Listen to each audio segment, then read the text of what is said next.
Welcome to the Startup Grind.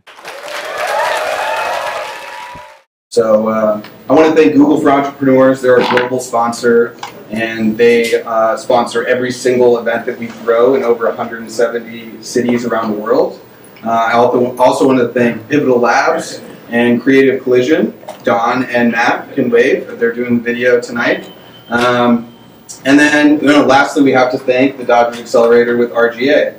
So before we begin, I want to tell you a little bit about Dylan. Dylan is the Director of New Program Development here with RGA Ventures, and he is running the Accelerator. So we're going to hear a little bit about his background, how he's gotten to this place, and what the Dodgers Accelerator is, and discuss a little deeper about the Accelerator model. And then we're going to hear firsthand how these founders are being helped and what the process is like going through this program.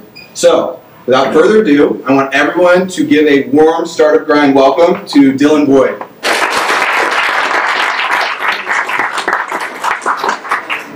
Oh yeah.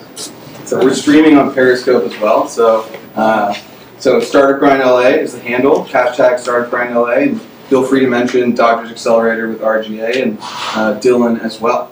So normally we like to start these by kind of hearing a little bit about your background so that we can understand the trajectory of your career. So talk to us about where you grew up and a little bit about your childhood. That's deep. So I'm actually born in Laguna Beach, a little south of here, you guys might know it. Went to Laguna Beach and moved around from Laguna to Hawaii, Hawaii to Sun Valley to San Francisco. In San Francisco, that was, what was that, middle school. Kind of just started to get into the community culture of what was happening down there. Parents were both lawyers, which actually taught me how to present on the fly and and get my point across and figure it all out pretty quick.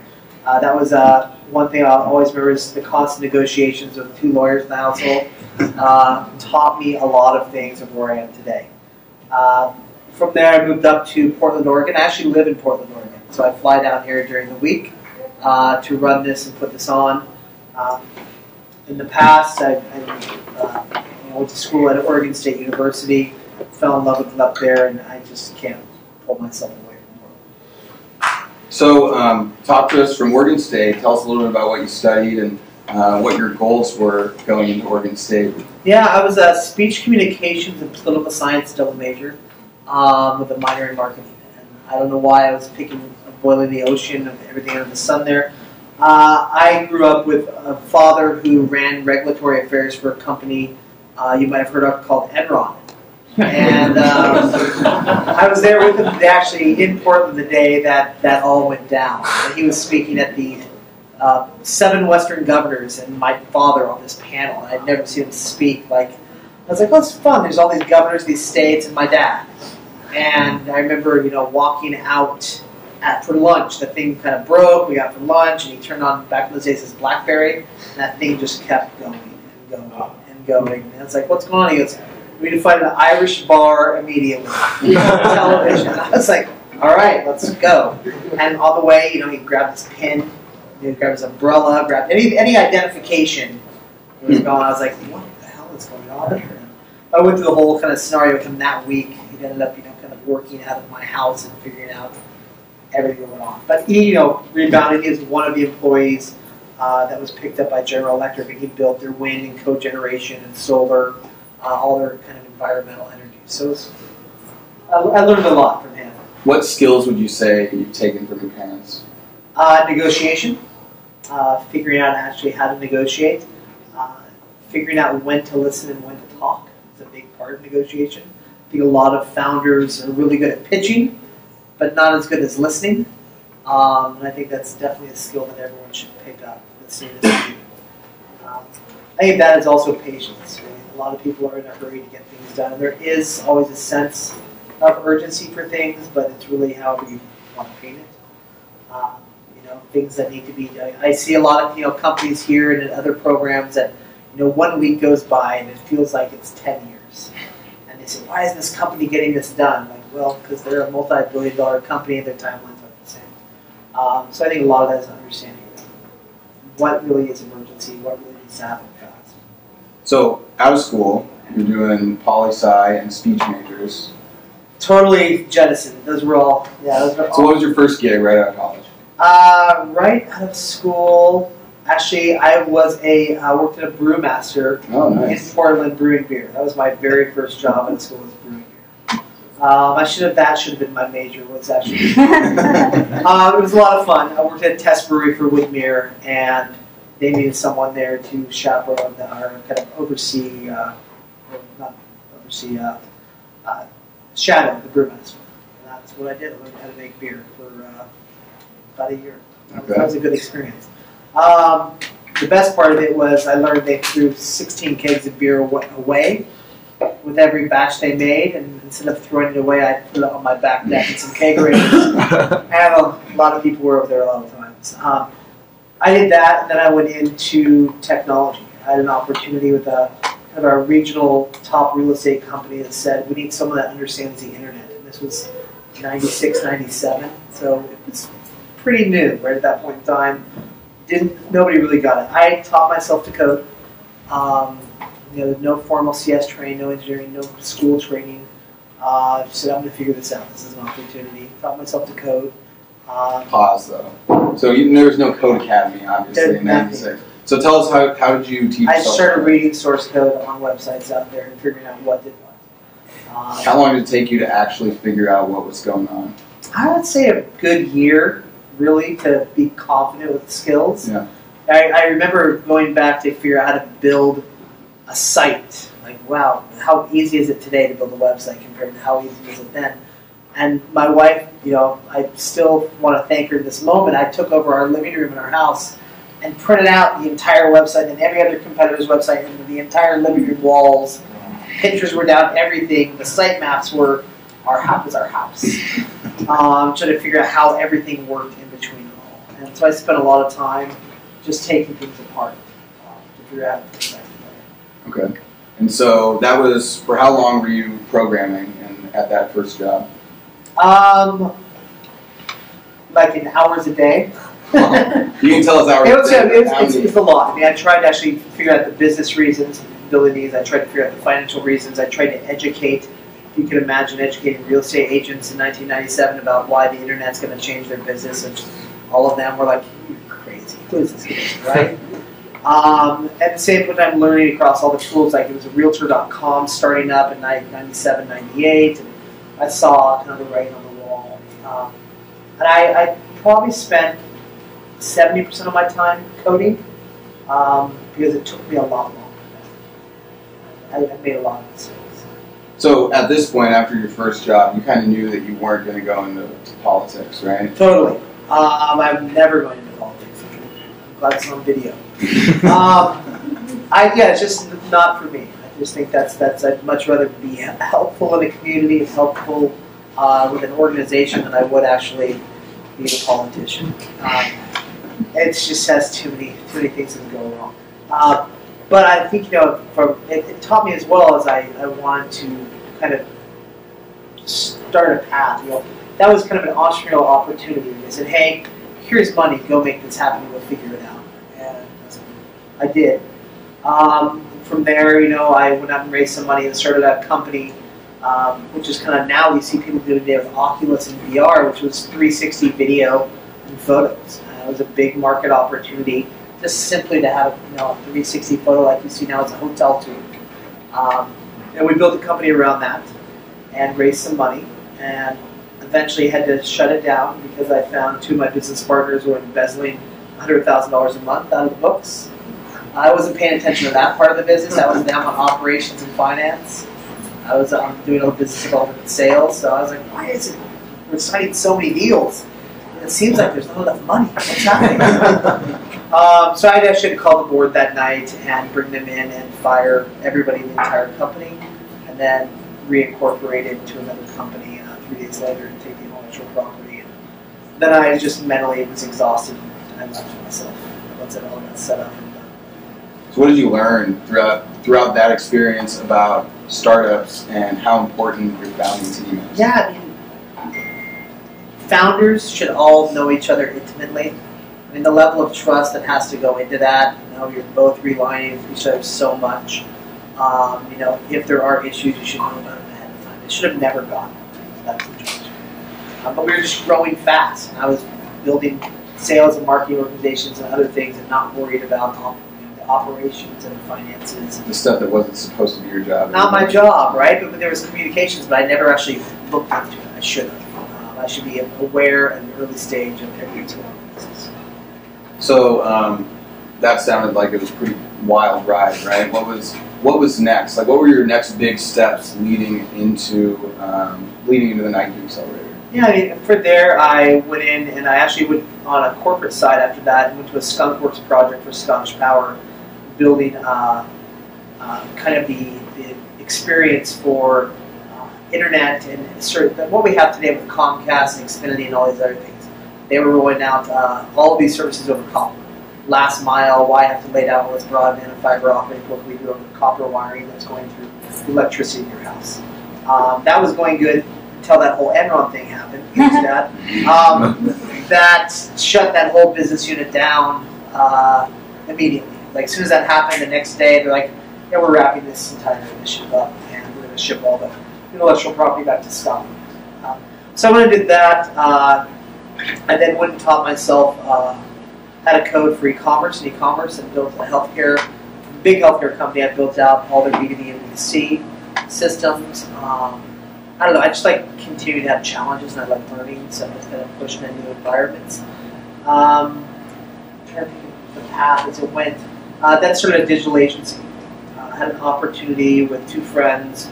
We saw, kind of like RGA is now today, we saw an opportunity early on, early 2000s, of no one was servicing brands from a digital standpoint. They were also doing traditional work. And we found a lot of agencies, clients that said they were digital, had no digital teams, so they ended up hiring us to do all the work. And that got me kind of into more of the startup path again, and we started doing a lot of work for startups, of building their companies from the ground up. So startups would come and say, hey, we raised some money, this is the idea we sold them on, but yet we need a company to run this. So we went out and did that for a while. And then a friend of mine and three friends of mine started a company called Urban Airship, that all the push notifications probably you get on your phones. That was the original kind of product out there. And they said, we're going to build this product. Will you come join us and do this? I said yes, which was crazy considering that WWDC, we stood in line and handed out coffee and bacon. We bought like a frying pan. Coffee and bacon? Yes, for everyone that was waiting in line in the middle of the night at WWDC to get in, we stood out there just to meet all the developers that were going to be in line, knowing that a push notification platform was going to be announced that day. And we had kind of built an alpha of it. It was nowhere near done. But we told everyone it was done. And so we stood in line and handed out our business cards and coffee and bacon to everyone in line. We just went all the way around the building.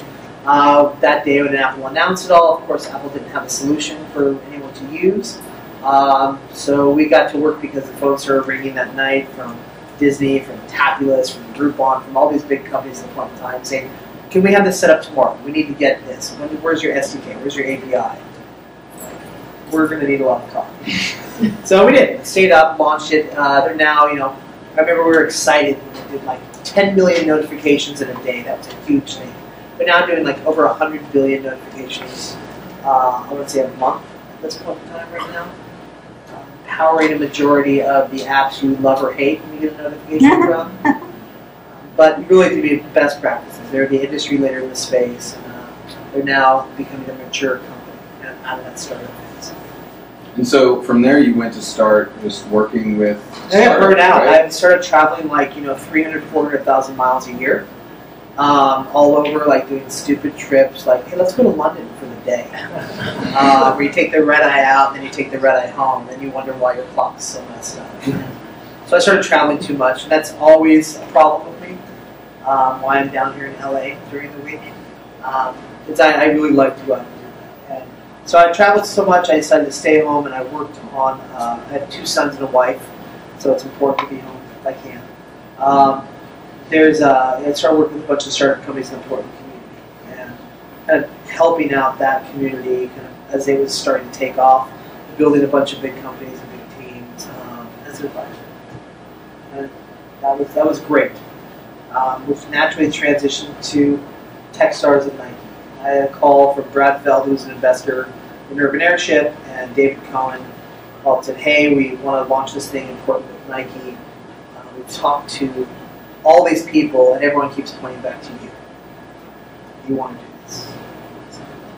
I don't know what this is. Can you explain it to me more? They're like, well, it's an opportunity to build something that we don't have right now. Right? It's not a city program. It's working with a corporation. What year is this? 2012, Okay. I think. Yeah. All my kind of days and weeks are blown. In years. Yeah. So I think I said yes, and I said, how long do we have? And I said 45 days. So 45 days to recruit the companies, to do the paperwork, the diligence, to recruit the mentor network, to build the physical space. Like I was pulling painter's tape like minutes before the teams were walking in the doors of that one. So for me, it was a really good opportunity with Greg Cochran, who was a program manager for me, to kind of build the framework of how does an accelerator work in a corporation, and to test and push the envelope of what we could and couldn't do. There's a lot of things with working with a big company in a program like this is very different than working kind of a standalone city accelerator, right? You've got some goals, like say, even with the companies we select, looking at the Dodgers, what types of companies we're looking for, what kind of market fit we're looking for, what type of maturities you'll see from some of the companies up here tonight, we're looking for as well. It's very different than a very simple startup. So Nike went very well, correct? That accelerator. And then how many have you? This is my 12th in total.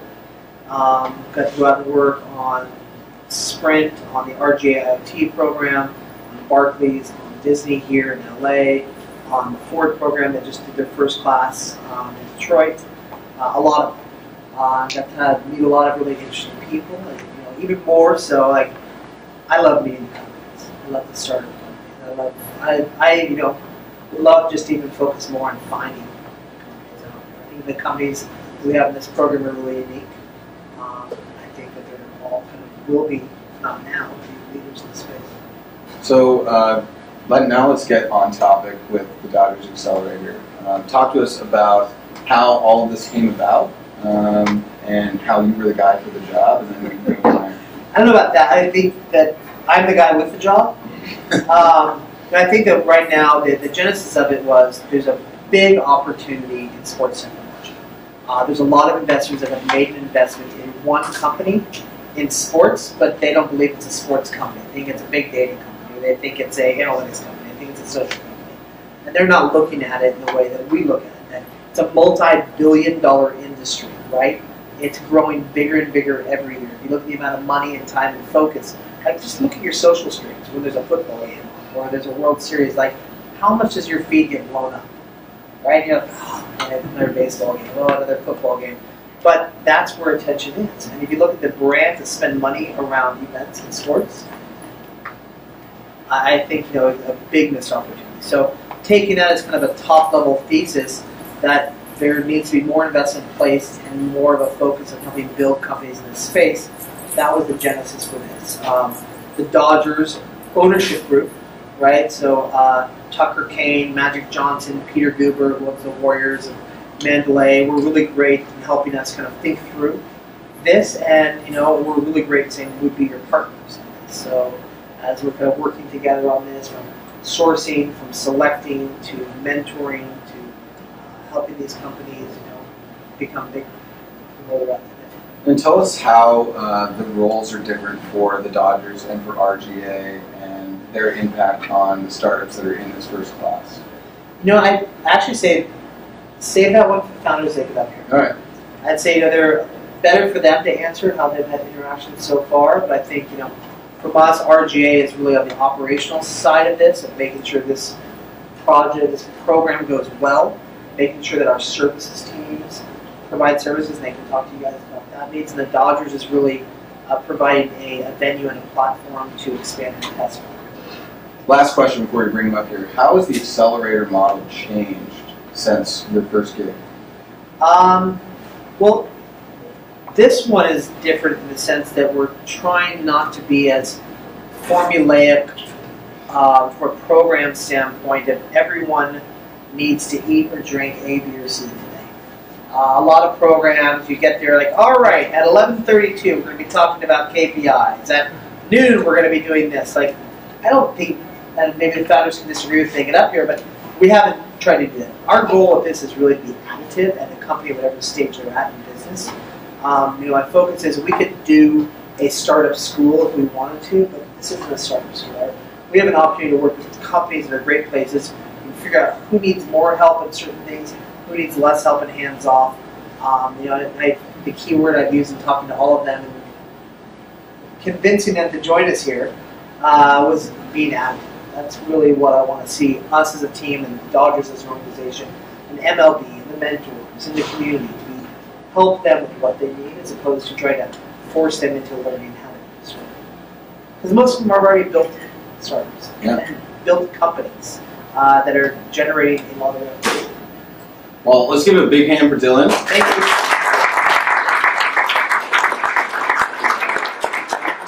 You want to join us on stage now, the founders? All right, so I guess we'll start on this side. How about you just introduce yourself, tell us where you're from, what your company is, and how you ended up here. All right, so I'm Bobby. I'm one of the founders of Swish Analytics. I am originally from New York. Now our company is based in San Francisco, and we brought the entire 6-person team down here to LA for the Accelerator. Swish, we essentially make accurate predictions of the outcome of every statistic that we gain across the MLB, the NFL, and the NBA. So my co-founders and I have backgrounds in predictive analytics, machine learning, a lot of big data stuff, mostly in the financial space. We applied that to originally the NBA and now the NFL and the MLB. So, Awesome. My name is Kai Sato. I'm one of the founders of Field Level. Field Level is a private social network for recruiting and scouting. The easiest way to think about it is that we get kids recruited to go play college sports all through the internet.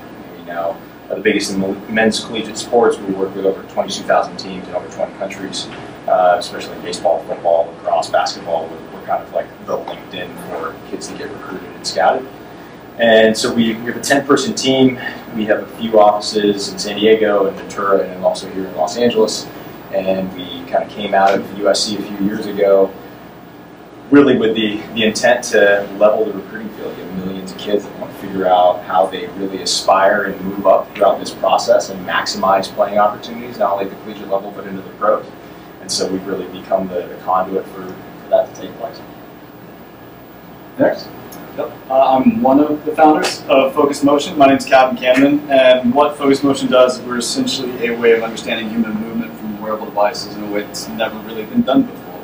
If you have a Fitbit or Jawbone, most of them are terrible. Most of them can track how you walk. Most of them can say that they do sleep. We can actually track individual movements. We can tell if you're lifting a box. We can tell if you're doing push-ups. We can tell if you're firing a gun. We think that there's more human movement than just steps and sleep. And what we're doing is we're not an end-user application company, we're not a hardware company, we just make the math. So we enable other companies around us to really build these incredible solutions to understand athletes better, to go through physical therapy better, to actually understand working out better and obesity better. And that I'll actually let him explain how we got into the Dodgers. So Grant Hughes, the co-founder of Focus Motion.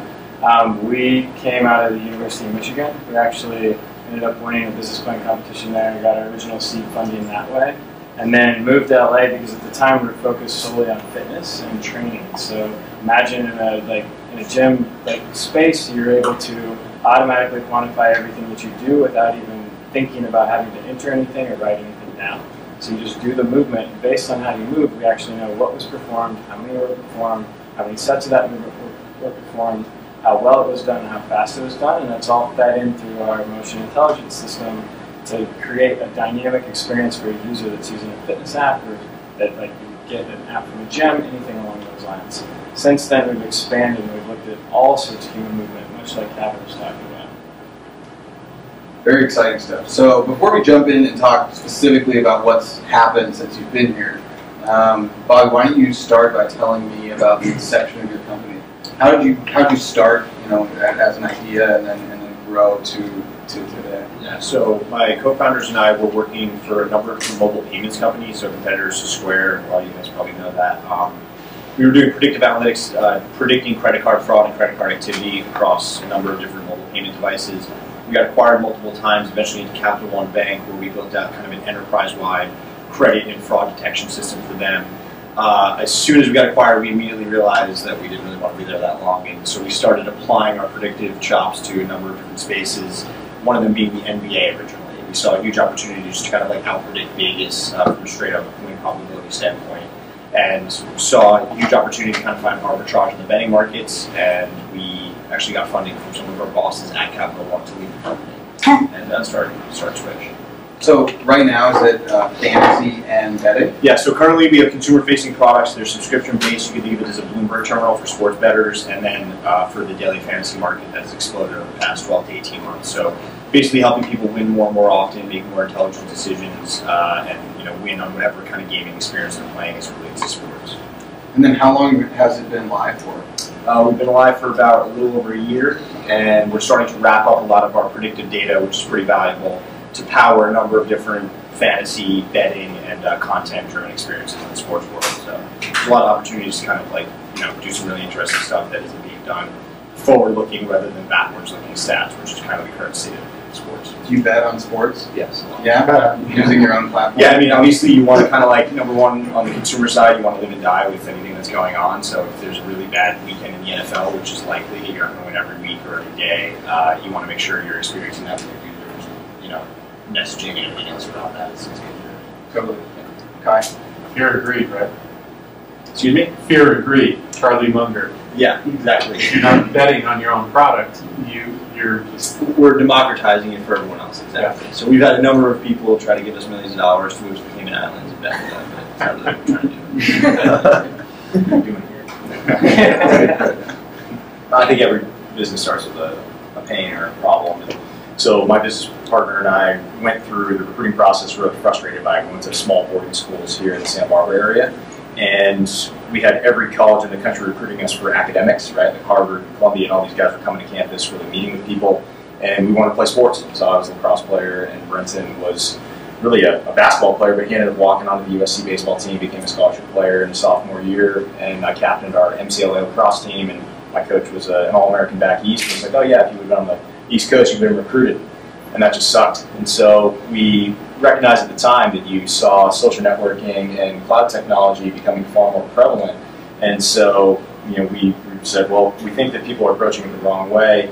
You really need to build the right mousetrap, if you will. And so if you're able to get college coaches to use technology and actually recruit through the internet, which especially in 2008-9 was kind of a challenge, then you could really help kids not only in the US, but now in Australia and the UK and all over the world, really maximize exposure and ultimately kind of bring their dreams to fruition.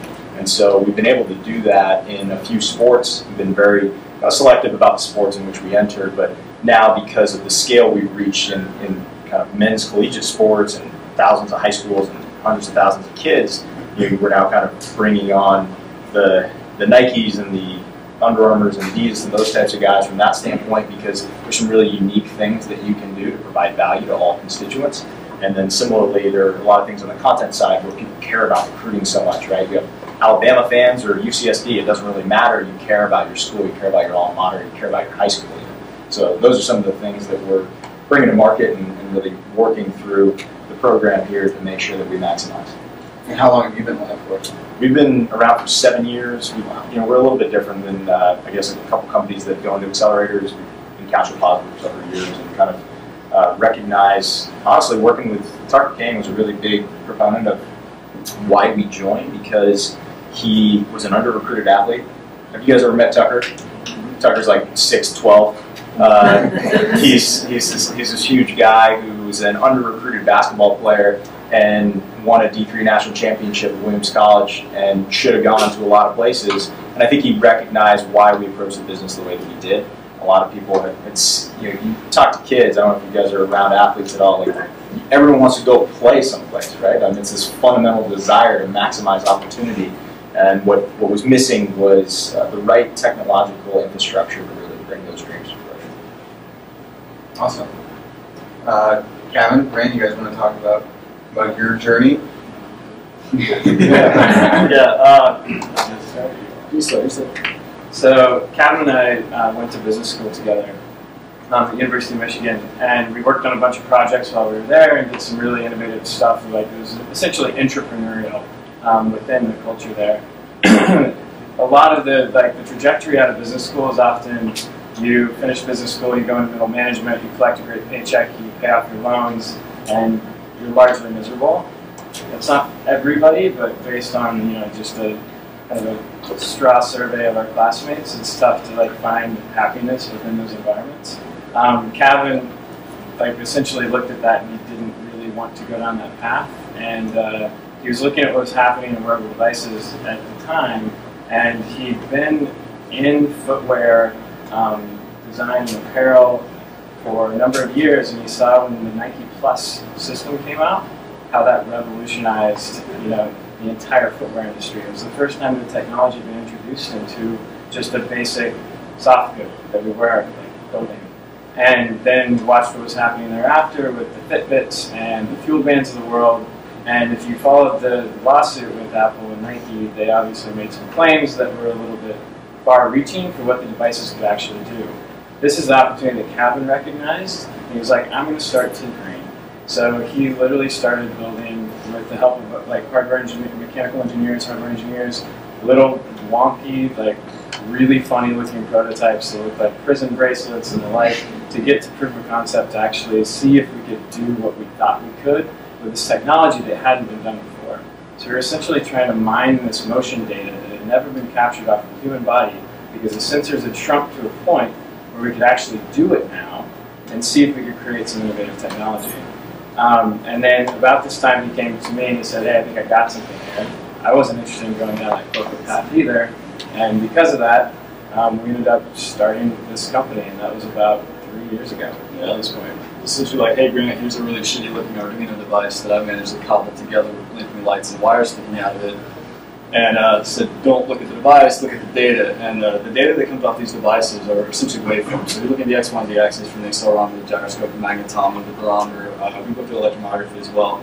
But what you get from individual movements is a language. The same way that Siri can understand cat, can understand dog, can understand the different things that you're saying, we can understand movement. So a bicep curl is completely different than a push-up, it's completely different than a sit-up.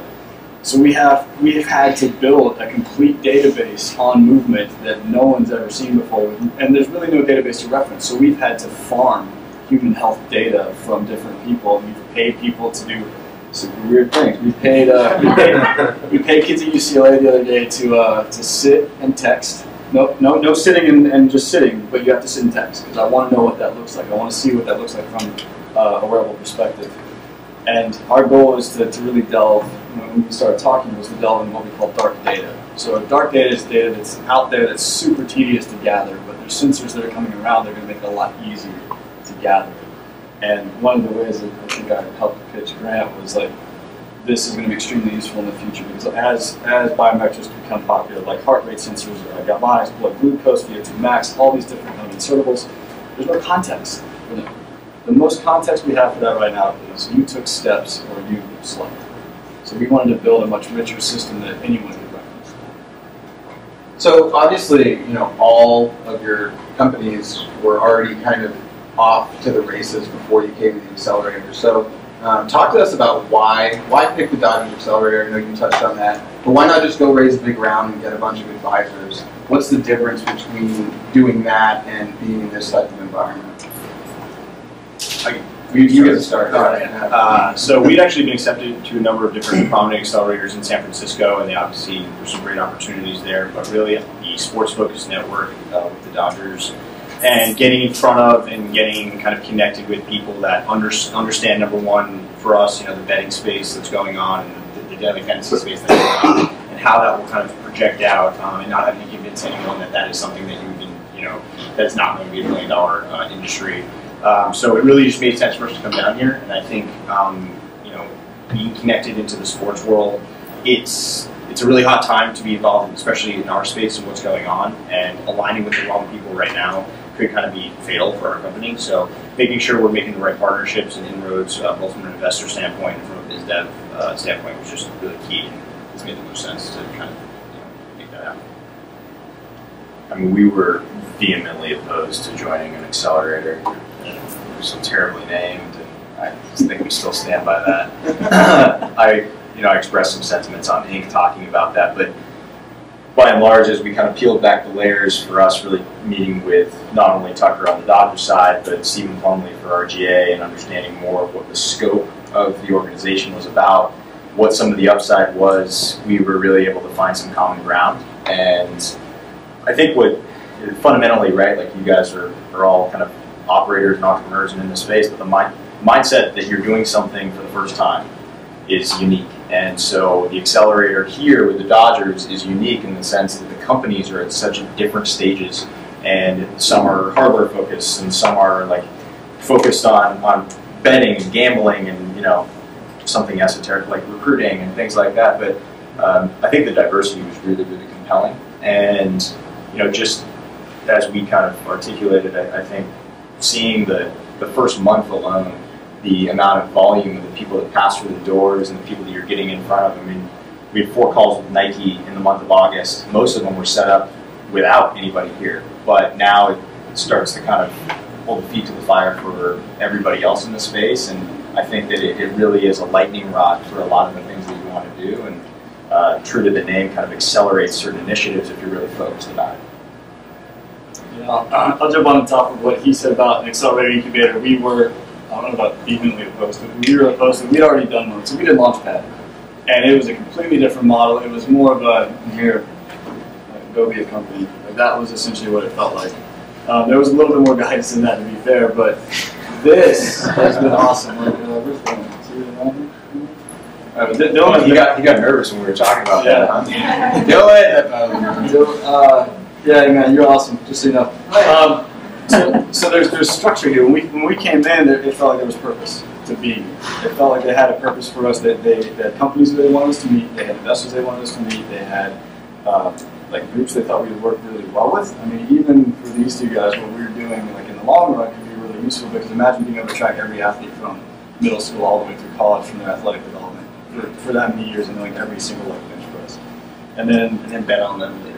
No, that's exactly. We bring in side buys and you start betting in real time, and there's a lot of synergy. That's exactly. I mean, there's no reason. I mean, this is awesome for us because we finally found an audience that understood what we were doing. I think what you said was really interesting. It's important to be in front of people that get the thing that you're doing and see the use case for it. Nothing is worse than going to an investor or going to somebody and pitching your idea, and they say, "Oh, you just do what Fitbit does," or "Oh, you're just tracking steps."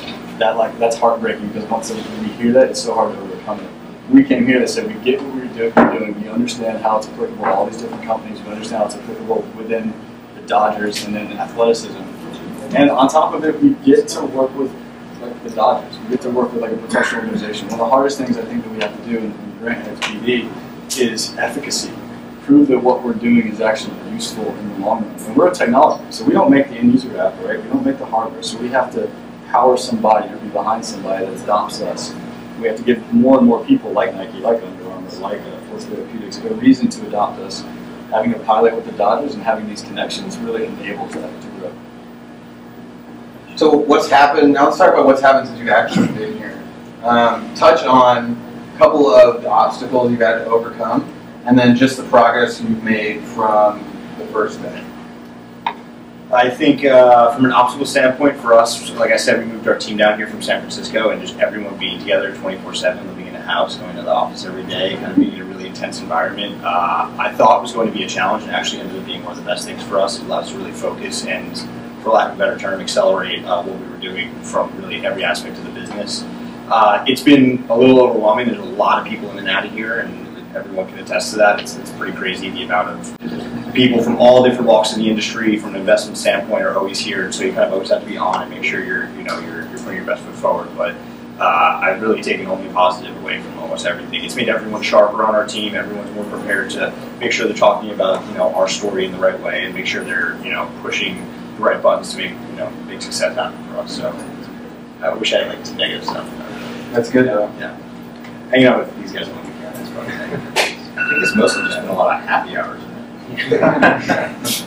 No, I think for us the challenge is balance, right? Because we have people in other offices that are executing on initiatives that were set at the beginning of the year, and there's already infrastructure in place for field level. So where we kind of divide and conquer is that I spend a lot of my time here, and there are a few people who kind of cycle in and out. But that's been the biggest hurdle for us. Is I think that you have to approach everything like you're an intern and work really hard and try to make sure that you're extracting value every step of the way, whether it's in some of these mentor meetings or with the RGA services team. And so that's your job. At the same time, being able to balance and communicate some of that stuff with the team is a challenge, because I'm like, Magic Johnson rolls through on the first day and people are like, oh, I wanted to be there. It's like, well, maybe you should not be here and just focus on your job, right? Like, that's what we've got to do.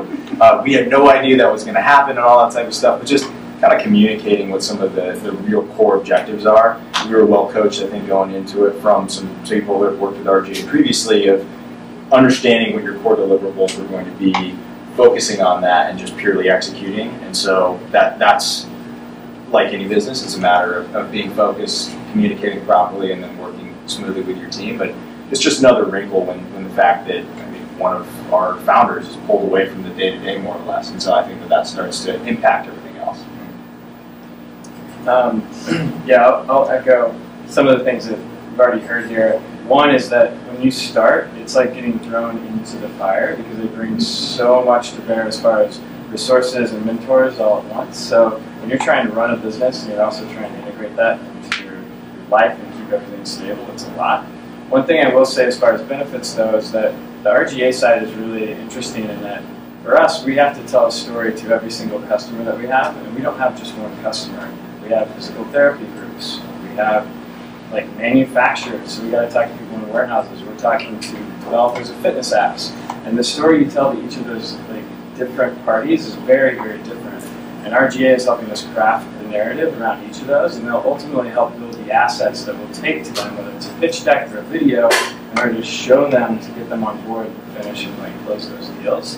I had one company that I talked to that went through a previous program say that RGA spent about 150 hours on their website. So that type of value, brought, just literally, it's just there. It's like all you have to do is take it. It's pretty amazing. You just have to literally work with them and help push the process forward. So I have a few more questions, and we'll open it up to everyone to ask your questions. So what would you say the biggest common misconception is about being a startup founder? Maybe even one that you had before you started. Honestly, I think there's shows like Silicon Valley on HBO, and a lot of people that I speak to back on the East Coast that think it's like some glorified experience where you're in some cool glass office and you're doing all this cool stuff. It's like we work in a sports radio station filled with roaches in San Francisco. It's not glamorous at all. It's really hard work. And I think there's, especially in San Francisco, the community is a little more fervent and kind of insane there. But there's this idea that it's all fun and there's always a happy hour to go to and everyone's kind of in it together. It's like, well, a lot of times it's just you working with your co-founders and struggling through a lot of stuff. And so reality bites pretty quickly, I guess. I think it's an easy one. I think there's a misconception that you work for yourself and you're your own boss. In reality, you work primarily because you think that there's a problem that should be solved. Secondarily, you work for your team, right? I mean, it's a team sport. No matter how much glamour or press one individual or founders get, it's a matter of what everyone does collectively. And then just as a last area, people tend to think that you don't work for your customers, and they're the ones that are the reason why you exist, right? Without their presence in the whole ecosystem, you don't get to sustain yourself. And so I think understanding that when your head hits the pillow, if and when that happens, there's a lot that you're processing, not just personally, but within your team. But you have investors, you have advisors, you have partners, you have clients, and so there's a lot of people pulling on you. And so there are far easier ways to make a buck. I think it always points back to being able to drive toward some problem or something that you are just that pissed is still not fixed. That is a great statement. that is a really good statement. I think engineers, I think designers, I think entrepreneurs look at something and they get really upset that there's a problem out there that no one's fixing. And they just say, fuck it, I'm going to fix it myself. And they have the wherewithal to do it. For me, some of the negativity, the misconceptions was from friends and family, oh, you're going to be rich, you're going to be a millionaire. which flipped around on them. Do you want to invest? Oh no, man. No, man, I'm good. And then there's like it was like an easy job with like foosball tables everywhere and bean bags, and that's not how it is. It's a lot of late nights. It's a lot of confusion. It's a lot of learning new things. I had to learn about H-1B visas, and we've had to wear like 1,000 hats as far as soon as there's an emergency, you have to learn about it instantly. You can't really afford to pay somebody else to help you, so you've got to figure it out yourself. And it's a little bit like bumper bowling, like where like you kind of hit the sides as you're going down, but as long as you're going in a straight direction, it's good. So last question to summarize before everyone else gets to ask theirs. What advice would you give to a first-time entrepreneur or an entrepreneur who might be at the crossroads of fundraising or joining an accelerator or maybe just like hustling to build a prototype and get customers? I would say find great partners. I mean, someone that actually has a passion for what you're driving to do. I think there's a ton of really smart engineers, there's a lot of really great designers and product people in the world, but someone that actually really gives a crap about the problem you're trying to solve, because it turns into a lot of hard work very quickly, and if your heart's on it, it's not going to succeed. So I was fortunate enough to meet two guys that were obsessed with sports, we're really into gambling, and we actually love data, and we loved what we were doing, for the number of startups we were doing it for. We just wanted to do it for ourselves, so I think that's huge. I completely agree with that. I'll add to it that continuing to learn has been one of the biggest assets, I think, for me personally, and also for our team. We actually pay for Audible accounts so that people can read books, and if you don't, it's kind of a problem in our company.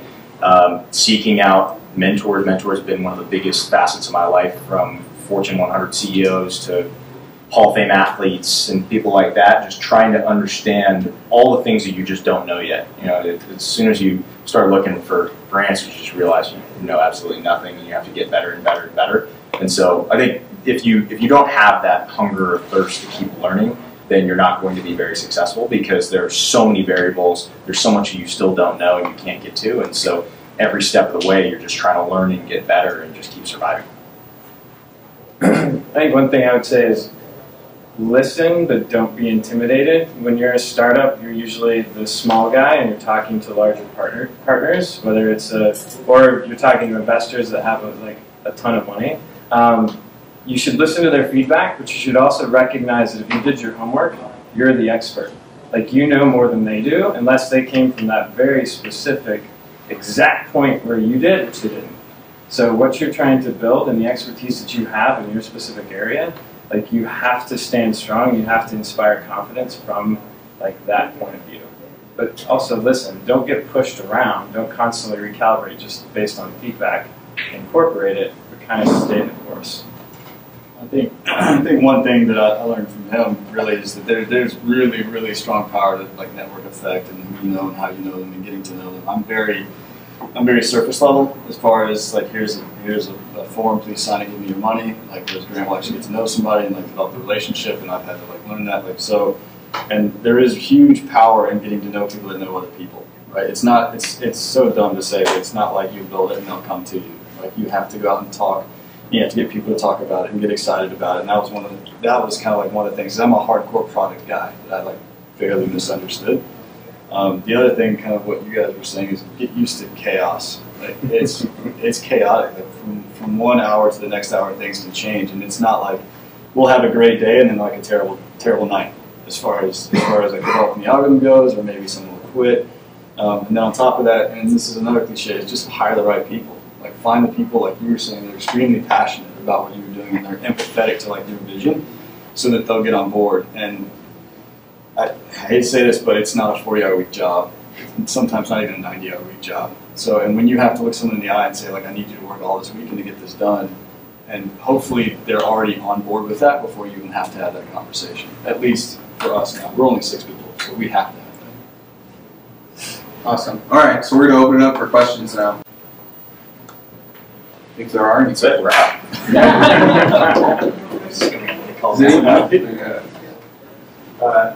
For the Tony end, I was curious about you going into this after your MBA, because I specifically shied away from doing that just so I wouldn't be putting myself in debt. How did you guys managed to talk yourself into really doing that and managing that effectively?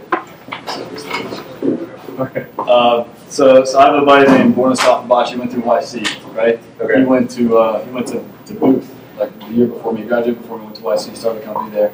Was sitting in his living room with his family during Christmas, and I was saying like I did my internship at Apple, right? Which I was a designer. So before I went to business school, I was a designer. I got to sit next to Steve Jobs and Johnny Apple. They're eating lunch. My head exploded.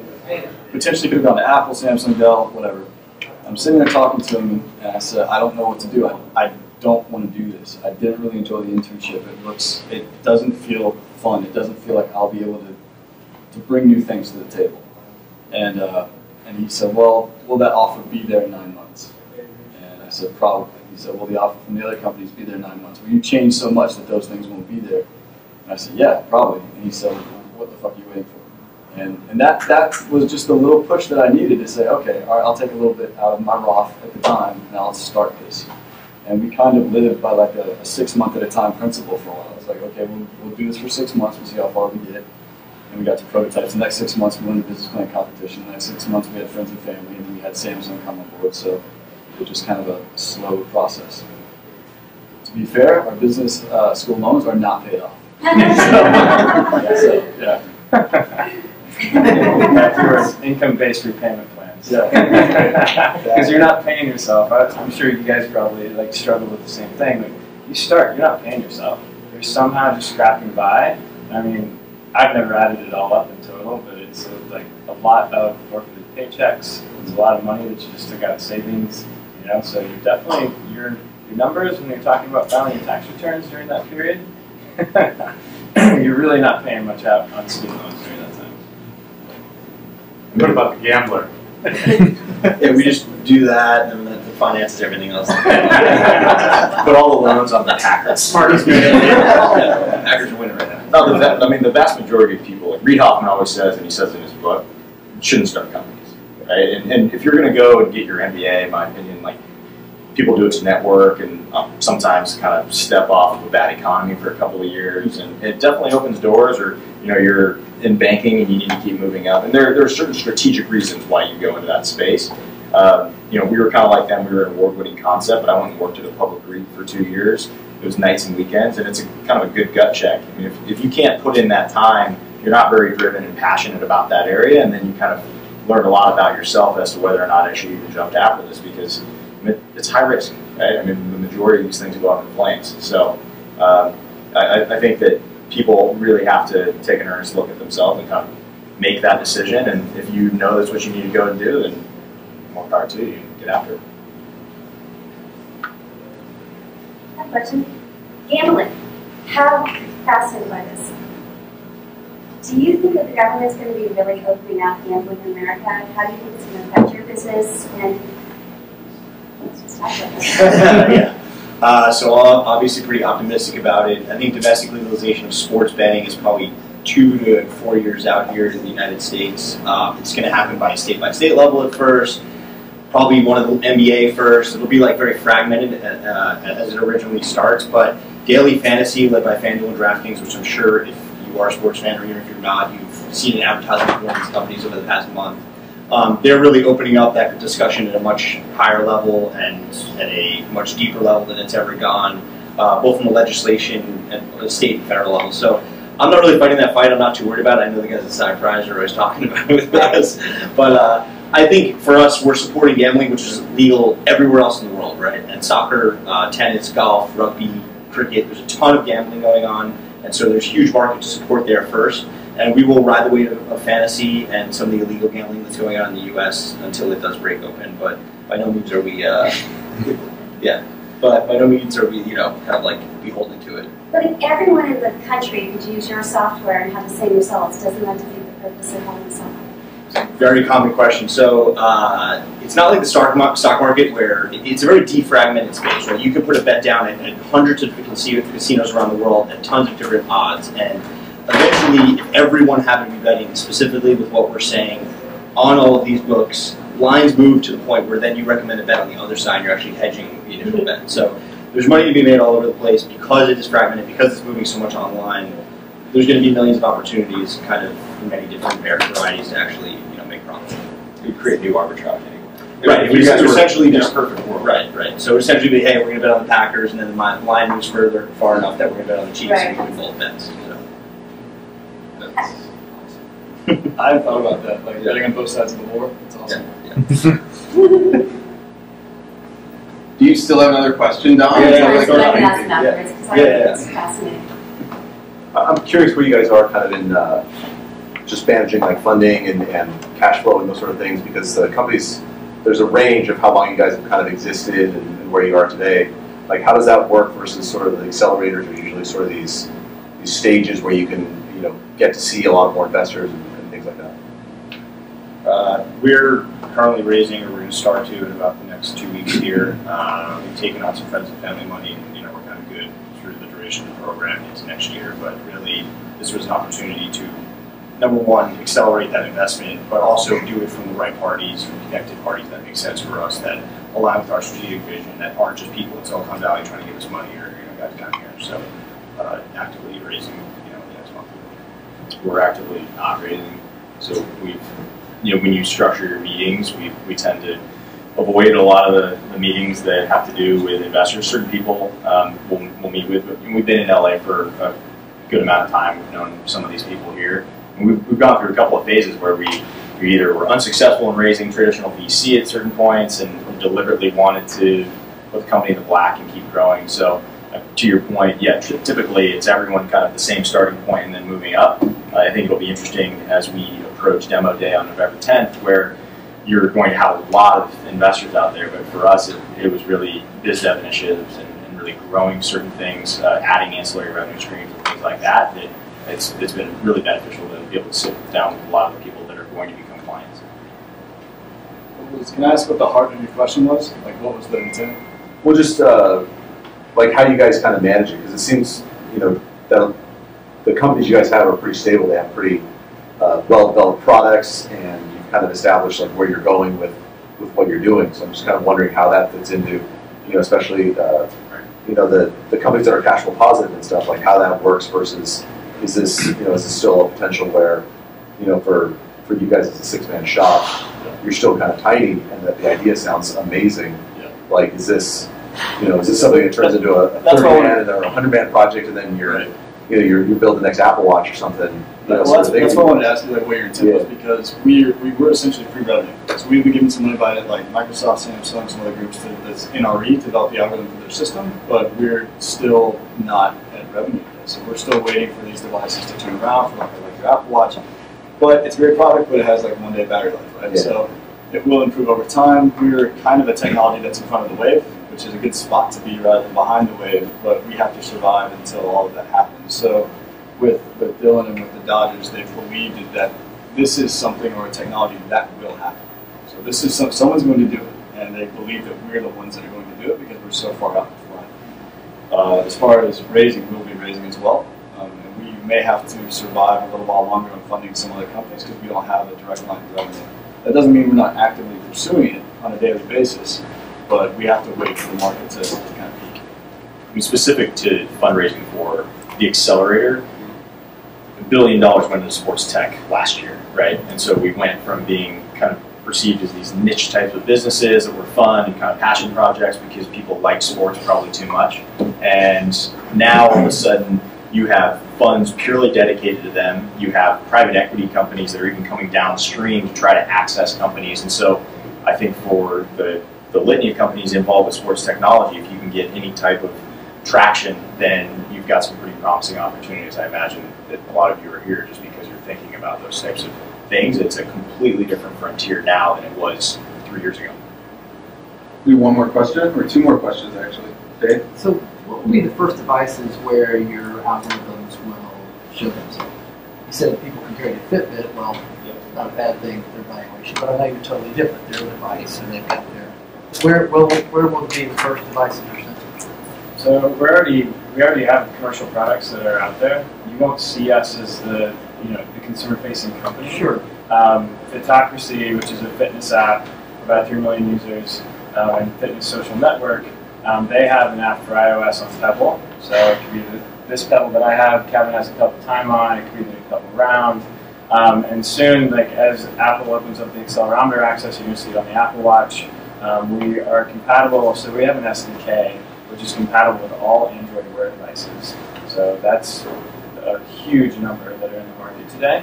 And then anybody that will give us open sensor access, we can essentially enable an application on. Some of these won't ever be consumer facing, they'll be used within enterprise settings.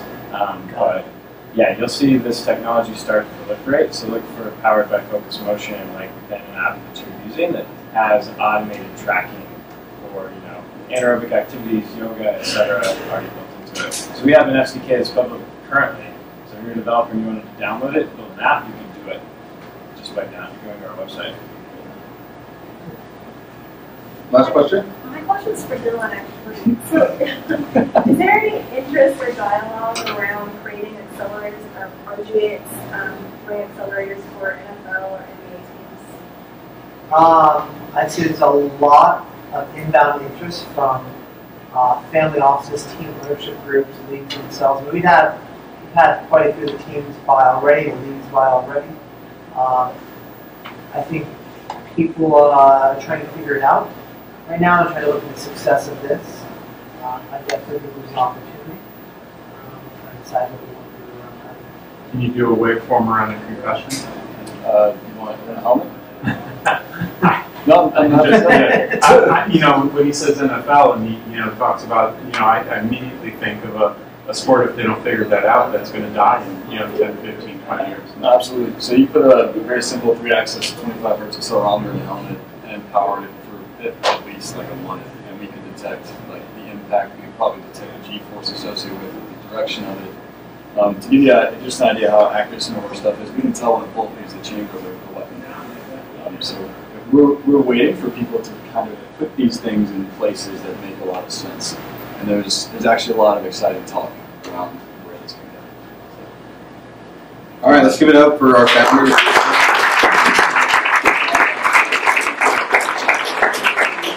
Well done.